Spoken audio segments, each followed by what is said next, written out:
नमस्कार, आप देख रहे हैं आवाज इंडिया। मैं हूं प्रीति। खबरों की शुरुआत करते हैं, लेकिन सबसे पहले एक नजर डालते हैं आज के हेडलाइंस पर।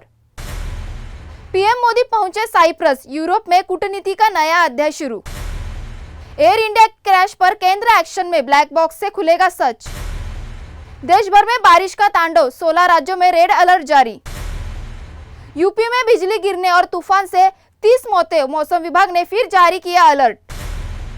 बम की धमकी और तकनीकी फेल, 2 इंटरनेशनल फ्लाइट्स अलर्ट में लौटी वापस। अब खबरें विस्तार से। प्रधानमंत्री नरेंद्र मोदी अपनी 3 देशों की यात्रा के पहले पड़ाव पर रविवार को साइप्रस पहुंचे। लारनाका एयरपोर्ट पर साइप्रस के राष्ट्रपति निकोस क्रिस्टोडोलिडेस ने और वित्त मंत्री ने गर्मजोशी से उनका स्वागत किया। ये किसी भारतीय प्रधानमंत्री की 2 दशकों में साइप्रस की पहली यात्रा है। विदेश मंत्री एस जयशंकर ने भी साइप्रस के विदेश मंत्री कोम्बोस से मुलाकात की और रिश्ते को नई ऊंचाई देने की बात कही। जयशंकर ने कहा कि इस यात्रा से भारत साइप्रस संबंध और भारत ईयू साझेदारी मजबूत होगी। साइप्रस के राष्ट्रपति ने सोशल मीडिया पर प्रधानमंत्री का स्वागत करते हुए इसे रणनीतिक साझेदारी का नया अध्याय बताया। पीएम मोदी ने भी साइप्रस की मेजबानी का आभार जताते हुए कहा कि यात्रा व्यापार, निवेश और सहयोग के नए द्वार खुलेगी।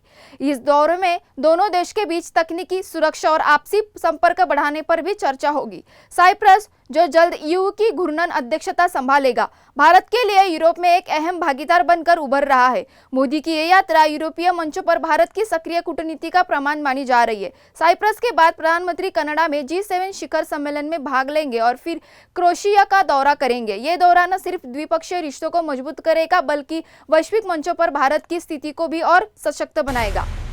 अहमदाबाद विमान हादसे को लेकर केंद्र सरकार ने गंभीर रुख अपनाया है। आज दिल्ली में गृह सचिव की अध्यक्षता में बनी उच्च स्तरीय समिति की पहली बैठक हो रही है। इसका मकसद है भविष्य में ऐसे हादसों को रोकने के लिए मानक संचालन प्रक्रिया तैयार करना। सरकार ने समिति को 3 महीने में रिपोर्ट देने का कहा है। तकनीकी जांच विमान दुर्घटना जांच ब्यूरो यानी AIB कर रहा है। एयर इंडिया को विमान उड़ाने के कुछ मिनट बाद मेडिकल कॉलेज परिसर में गिरा था। हादसे में 241 लोगों की मौत हुई है, सिर्फ एक व्यक्ति बचा। ब्लैक बॉक्स घटनास्थल से मिल गया है, जिससे तकनीकी डेटा और पायलट की बातचीत सामने आएगी। नागरिक उड्डयन मंत्री ने कहा, समिति सुरक्षा नीतियों पर फोकस करेगी। देश के 16 राज्यों में भारी बारिश का अलर्ट जारी किया गया है। मौसम विभाग ने महाराष्ट्र, राजस्थान, गोवा, कर्नाटक, मध्य प्रदेश और बिहार में विशेष चेतावनी दी है।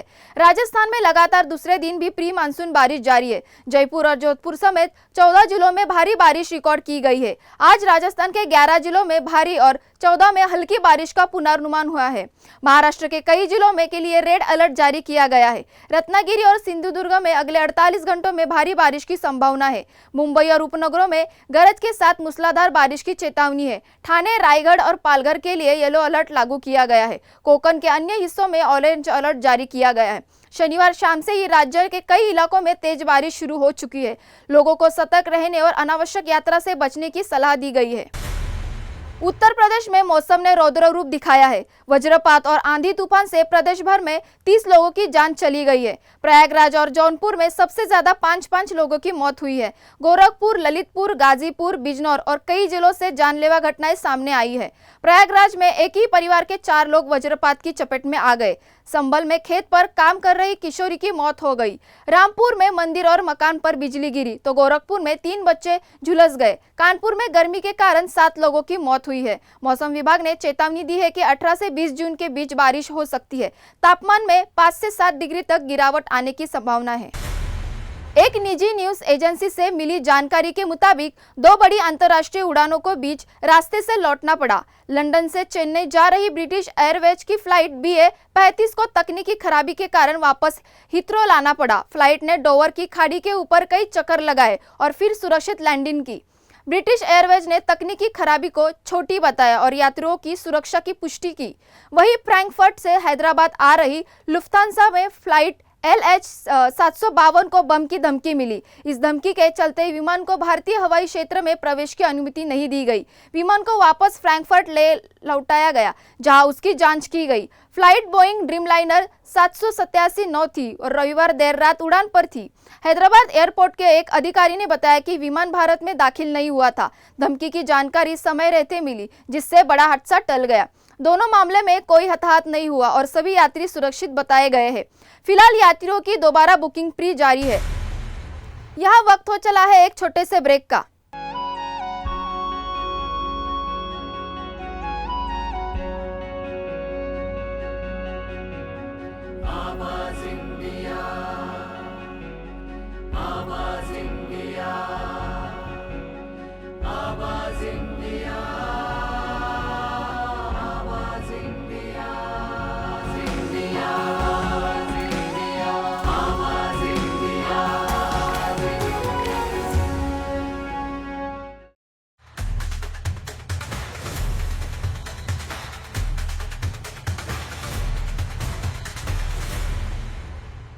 ब्रेक के बाद आप सभी का स्वागत है। ईरान और इजराइल के बीच लगातार चौथे दिन भी संघर्ष जारी है और इसी बीच एक बड़ी चिंता की खबर सामने आई है। Tehran university of medical sciences के पास हुए एक हमले में 2 भारतीय छात्र घायल हो गए हैं। ये दोनों छात्र कश्मीर से हैं और वहां मेडिकल की पढ़ाई कर रहे थे। हमले के बाद सुरक्षा कारणों से यूनिवर्सिटी प्रशासन ने दोनों को ईरान से रामसर इलाके में शिफ्ट कर दिया। घायल छात्रों की हालत स्थिर बताई जा रही है, लेकिन इस घटना ने ईरान में मौजूद अन्य भारतीयों की सुरक्षा को लेकर चिंता बढ़ा दी है। इसी को देखते हुए भारत सरकार अब ईरान में फंसे 10,000 भारतीयों को निकालने के लिए एक बड़ा अभियान शुरू करने जा रही है। इसमें छात्रों के साथ साथ मेडिकल और धार्मिक संस्थानों में रहे हैं नागरिकों को भी शामिल किया जाएगा। ईरान सरकार ने भारतीय और अन्य विदेशी नागरिकों की सुरक्षा बाहर निकालने पर सहमति दे दी है। इन लोगों को अजरबैजान, तुर्कमेनिस्तान और अफगानिस्तान के बॉर्डर रूट के जरिए सुरक्षित निकाला जाएगा। सरकार की ओर से यह रेस्क्यू ऑपरेशन अगले कुछ दिनों में शुरू हो सकता है, जिसके लिए कूटनीतिक और लॉजिस्टिक तैयारी की जा रही है।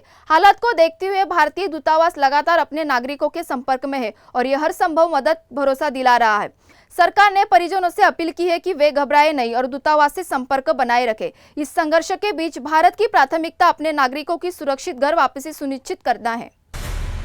आगरा के जगदीशपुरा थाना क्षेत्र में बोदला मोदी नगर इलाके में एक नाबालिग को साइकिल चोरी के शक में खंबे से बांधकर बेरहमी से पीटा गया। परिजनों ने पहले टाइल्स, फिर बेल्ट और डंडों से उसे पीटा और जुर्म कबूल करने के लिए उसके नाजुक अंग में मिर्च डाल दी। नाबालिग स्थानीय दुकान पर बाइक मैकेनिक का काम सीखता था और बेगुनाह होने की गुहार लगा रहा था। मामले की गंभीरता तब और बढ़ गई जब पीड़ित की तड़पती हालत के बावजूद लोगों ने खुद 112 पर कॉल कर पुलिस को बुला लिया। पुलिस ने नाबालिग को मुक्त तो कराया, लेकिन मारपीट करने वालों पर कोई कार्रवाई नहीं की। उल्टा पुलिस ने उसे ही थाने ले गई और रात में परिवार वालों से घटना के वीडियो डिलीट करवा दिए। नाबालिग का आरोप है कि पुलिस ने उसे धमकाकर घर भेज दिया।